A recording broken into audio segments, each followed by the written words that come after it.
Great day, everyone. Jerisha Hawk here, income strategist and founder of the Go Getter Group, where I help women who work a 9-to-5 build a business on the side.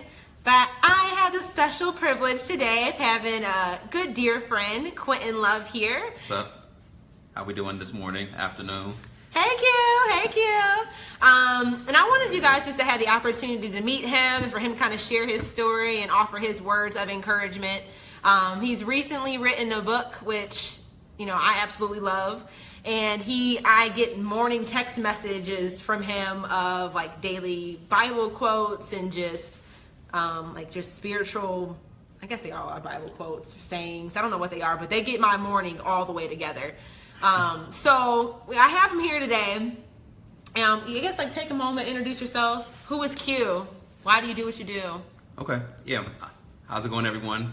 I feel honored, very privileged to be here. I've made it. Oh my gosh. We've been talking actually for like the last 2 hours. It's been like a fast conversation, but it's good because it's taken like 5 months to catch up with this woman. Well, actually, both of our schedules are bad. Both of our schedules been nuts. So Jerisha and I met last year doing NLC, Detroit NLC. Shout out to NLC. What's NLC, Q? New Leaders Council. And that is designed to recruit, train, and promote the next generation of millennial and just economic entrepreneurial leaders. So, trying to rush. Anyways, the book is called Txts From The Txt, and they started as text messages. Jerisha is one of the individuals who receives them, and I'm glad she still tolerates receiving them every morning because they come in sporadically. Oh my gosh, they come in daily. They come in daily, but the times change every day based on... They come right on time. We'll say based on God and also how I'm handling my morning. So... they started because it was a way to share the word, and iron sharpens iron, to exchange the word of God with friends, family, folks I've met in passing, frat brothers, whatever. And at some point I noticed, one, there wasn't a lot of devotionals for folks who were younger. They weren't in a contemporary type of language. And so at one point I took a stab of writing one, and it got some really good feedback. And so every now and then I would develop one, write one, or whatever I felt God led me to do. And that just happened over 4 or 5 years, and I collected them, and someone encouraged me, a few folks encouraged and said you should do something with these, a blog, a book, an app, and I did none of that, just let it hang out. And then one day I dropped my phone and lost a ton of them. And no, that's a real story. You didn't know that? No. Yeah. So that happened. So there's more goodness that we never got to see? Yeah. And so I put a request out, and folks sent me some. And then I started keeping like a Google file of everything, and then released it as a digital book last year, and did no promotion, right when it was going to be my capstone. And so after it came out, I did nothing. A lot of things happened in life, and at one point my grandmother found out about it, and she said she wanted a copy. She didn't have a well, she had a computer, but she didn't have a tablet. She wasn't getting no text messages in the morning. There we go. So I told her we can get her a copy, and that started the whole process of making it a physical product. And so that's why on my phone it's like the screensaver, her holding the book. I did not know that. Yeah. So that's why at the top of the year, it's a lot of it. To finalize it, I didn't eat meat for 6 weeks at the beginning of the year because that held me accountable. So when I finally knew it was going to come out, that was just during that process. So Txts From The Txt, they short text messages, devotionals, scriptures that start, end, or help you get through the day. And that's essentially what they're here to do, and it's been a blessing. I've enjoyed the feedback. It's been a great process, so that's what I've been doing. Can we just take a moment to dissect this story? Do you have a book here? I gave all mine away that you gave me. I'm ready. Cute, stay ready. Can we just dissect a few of these nuggets and gems that he just dropped? So this was something that you've always been passionate about doing, something you've just always kind of naturally done. Starting this whole business idea, or even to the point where you've written a book, it started out by sending text messages to friends and family who needed it, or who wanted the devotionals. That's really beta testing the product to see how people are going to respond. But you didn't even know it was going to turn into that. No, it was literally just I wanted it. I was like, where can I find? And I used to subscribe to all these emails for devotionals in the morning, which I still get. Yeah. But I would read them I knew they wouldn't translate to some of my friends. And so every now and then that's how it started. And So those would get some responses. So, I mean, like, and again, like hearing this, you identified a need, you saw a gap in what currently existed, and then like you took some action. Yeah, you tested that out. Yeah, but I think it's so dope that like this whole book was created by starting off sending text messages to friends, and you doing it. I mean, every day he sends a text, like during the week. We skip Saturdays and Sundays. Maybe I guess I never noticed that. But I get my texts every day, because I still like, even though I just kind of go back and reread them, like when I need journaling prompts or whatever. I feel like you be knowing what's going on with me though. Like I be getting devotional. Dear knows, I don't. Well, God be working through you and delivering straight to me and whoever else is on that text feed. But I just love the fact that it started off like so simple. Like you didn't need all this money to get started. You literally like wrote a text and just sent it out to people who said they wanted it. And then grandma was like, baby, I ain't getting no text message every day. I need me a book. Grandma got the book, and grandma got 5 more books, and grandma has been out here hustling. So like talk about like that process of, because I mean you didn't go like the traditional route in my opinion of actually publishing a book. Like you didn't wait till you had some big audience, or I mean you've been doing more of like this grassroots, getting people to, I mean everybody loves Q, so if y'all don't know Q, y'all gonna get to know him and fall in love with him. But like talk about this non-traditional, at least in my opinion, like path to actually publishing a book. All right, let me adjust on my knee. All right, we're good. You sure you want me to get another chair? You're fine. Okay.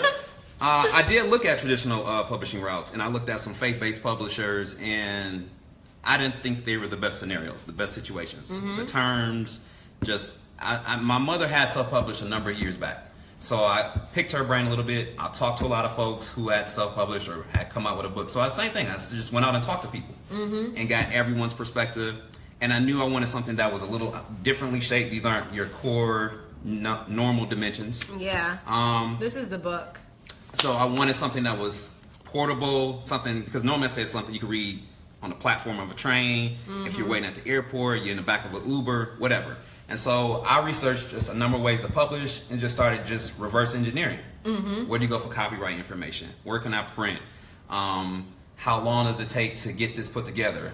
Finding someone to design the cover. And literally Tremaine, who did a dope job, Tremaine White, I just told him about the idea, and we just went back and forth through 9 iterations of this draft. And he was super flexible. And he was like, look how dope that is. He's that deal. So I love this. From there, it became, also talking to people, because I'd never dealt with physical products. Most of my entrepreneurial endeavors were always service-based. And so talking to people who had online stores, platforms, payment, things you're familiar with these days. And so just learning a lot about it. Again, testing, reading blogs, checking out webinars, and just figuring out where I'm going to put the store, getting the domain, filling out the copyright information. They sent the test book, had them do a layout, and eventually print it. And so that went from January this year all the way through April when it finally launched. And then, like we were just talking about this, took some pictures, uploaded them. With his iPhone. With my phone. And with the same phone he uses to send out the text from the text. There you go. I love it. It's all relatable. So from there, it was just putting it out there. I was in Alabama doing a project down there. And afterwards, 2 or 3 in the morning, loaded everything. Uploaded it, went live. Drisha was like, the first she saw it, my header come up on Facebook and shot me a message like, oh, it's finally coming. At that point, it was like, gotta be all in. Like, there's no turning back. She's gonna ask me about it later. So I was like, okay, so let me just finish everything. Took a plane that morning and landed orders. Like, people have been super supportive. It's been a blessing. It's been incredible. Got some dope friends. And I didn't know how, like, I didn't tell a lot of people. A lot of people had suggested it or asked, but I mean, people had no idea. It was on like a quasi-type, Beyonce-type marketing model. I'm just gonna throw it out here, and it will go from there. Grandma's gonna get it. If anybody else wants one, you can get in too. And we've just been running since then. So can you give people a little bit of background on, like, one, how much money was this process to actually like create and publish a book? Hey, Tiara. Hey Tiara, hey Cendrika, Chanel, Monique. I'm interested to know anybody who's watching live or catching this in the replay, who's interested in like self-publishing their own book or writing their own book. Just kind of curious to know. But yeah, what was the time frame on when you actually like started this process to when it was done and you had like a physical copy, and how much money did it cost to actually like do this process? I ordered just under 3,000 copies. I probably put up on printing maybe like 4,200. But that was for 3,000 copies. Yeah, that was like 2,600 copies. And because, I mean, it's a couple things. The way I paid was Amex because I like points. And if you use Amex, so like before we even back up to that, because you bought a bunch of stock. Yes. So like, what was the process to even get to the point where you couldn't even buy a book? I had a manuscript, had it narrowed down, sent it to the printer and the publisher. We went back and forth on dimensions. We went back and forth on how many copies and just when we were aiming for delivery, which was sometime late February. They sent me a test copy, and that would have been probably the second week of February. Okay. They asked me, they send you basically the layout as a finalized manuscript, and they send it as, I think, a PDF. You approve that, I made my corrections, you approve that, send that back, then they send out the basically one of these. I hung out with this for like a week. I mentioned I was in Alabama. I had it and brought it back. I'm sorry, I was in New Orleans. Was that? So February to... So this would have been February. I got the test copy. I'm sorry, I took it to New Orleans for a week. Okay. Made corrections, gave them some edits. Then from there, they shipped the books probably a week and a half later. It was a fast turnaround. So like maybe like less than 2 months? Oh, definitely less than 2 months. I mean, because I really started talking to them in January. Once I nailed it down. Yeah. February, I had one of these in my hand. By March, I had the entire stock. So basically, you've been kind of organically creating the book over time by sending out a text a day. Right. I know for some people we've talked about maybe you just write a blog post a week and then you're able to take that content and turn it into a book. Yeah. It doesn't have to be this one thing like you sit down and write the whole thing No. at one time and then voila. If anything, it's about that editing process. If you have a lot of content already generated, you just need to be able to sit down and go through it. And that's a lot of what I did last year, was just going through, and I literally, it's crazy, this is going to sound wild. I don't even like texting, but it's what works for folks. Most people, yeah. So I went through and just would read all these different subgroups and look at what people responded to, and that helped me pick some of the things to put in. And then I had written some new stuff, and I put that in, and then from there, and I just love that because like Tierra's saying, the minimum viable product. Like I think it's so important for us when we have a new idea, regardless if it's writing a book or creating a course or starting a business or whatever. Like what's the, like him sending a text message to people and getting responses. And I talk about this all the time. You guys are wondering like what works, what product should I make first, where should I start? You just have to like go and see how people respond because you're never gonna really know what people like or don't like until you got to get out there. You got to get outside of your own head and see what the response is. You've created it. You don't have to worry about, you know, will this work? It's about what part is going to work and what are people going to respond to, and tap into what people are responding to. Absolutely. So probably like a 2 month, well, you've been writing text for... I've been writing text for like 4 or 5 years. 4 or 5 years. Yeah. So this could be 4 times as thick. It just didn't need to be that thick. I got you, yeah. Here's a perfect example of starting where you are in customer delivery. That's what it's all about. Like, so, I mean, you've been obviously doing this over time, but 2 months to actually do the process. And what was like the cost of working with a publisher, editing, getting like the design done, if you're able to share like an estimate? The design like on the the cover, cost of it to just create it. Really good friend, and so he probably wouldn't give it the same price, but I'll say it was not more than $500. Okay. But we've done business before together, and he really he was really on board for like the vision. He was like, this is something totally different. I really am interested, and I mean, we went through like 9 iterations. Yeah. Never complained. It was just like, here, can we try this? He was down for the go. He was good for the go. That's again, Tremaine, that guy. So less than $500 on a design. $4,000, $4,200 on printing. But you don't necessarily have to print 3,000 books. You don't. No, you could start. I'm sorry. For me, I knew that would be again a push because if I would have spent like $500 just for like grandma and the family, originally it was gonna be like these are gonna be next year's Christmas gifts. I'm like, no, it's not to make money, but at least to impact other people and some different things. I'm gonna spend some money. Can we stop there for a moment? Because y'all know we talk about this a lot. on how much money do you need to be spending personally to make sure that you're actually fully committed and invested to doing what's required to get to the end result. Yeah. So the fact that you're like, no, I can't just buy $500 worth of books. I need to drop $4,000 or else, like that, because I know if I drop $4, I'm gonna go hustle and actually like sell these boys. Just y'all know, I want y'all to know it's not only me that be saying that to y'all. I preach on that all the time. You gotta know what is going to incentivize and motivate you. Yeah, and so you can probably just get started for $500, $750. You could do it running. It's obviously gonna be based on volume, pricing, how many pages. So it's not a. Was there a cost really associated like getting the ISBN? And that like was the barcode? like $55. Okay. The ISBN. That's this barcode on the back. So, no, I'm sorry. $55 for the copyright filing. The barcode. $200 maybe. No, I got to give it to my mother. She had like 10 ISBNs already. So why your mama walking around with ISBNs? You just got to know my mother. That's a whole nother video. Okay. She literally she had this old sheet and she took a picture of it and sent it to me. So when I hit the ISBN company, they were like, "What style? This is old school." She has 10. Wow. This is only the second one used. So I don't know what she paid, but at the time she got a deal. And so, and that's why you never know how things will work. Because she used to ask me all the time, like, you don't want to write a book? Not even knowing about the text. It was just she had bought 10 ISBNs. Well. And so, you never know who might got the plug for ISBNs, y'all. So, I didn't even know you could just buy them in bulk. You can. I did not know that. And so, they just needed to convert from, I think, 9 digits to 13 digit or something like that. Yeah. And they did that for free and generated the barcode, gave that to the designer. He did front, back, and that was there. And then from there, e-commerce platform, I think it's $29.99 a month. I think they had an initial free month. I think those were the main costs. Since then, I bought some bookmarks that have a bio on the back. That was probably like $100. Just some additional marketing materials. So really, like less than $1,000. Oh, you can definitely get rolling for less than $1,000. Like, so I mean, I love that. So really quickly, like, tell people where they can find the book.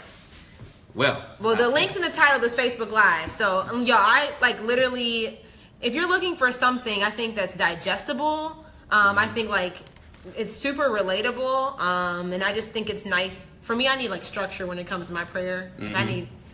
Give me a message and I can go like journal and like whatever from it. Set the atmosphere. I need because I need that, and I like to have that sometimes rather than just like opening the Bible up to a random page. But this is where to go, y'all. Text from the text. Text from the text. It has no vowels in it. Jerisha's been advising me on my website choice.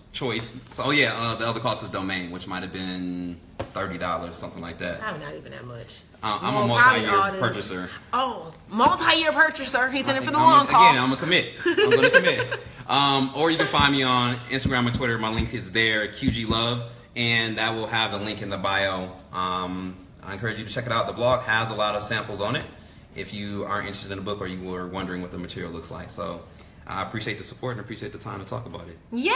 So if you guys need help with publishing, do you help individuals publish, self-publish? You offer that now as a service? Sure.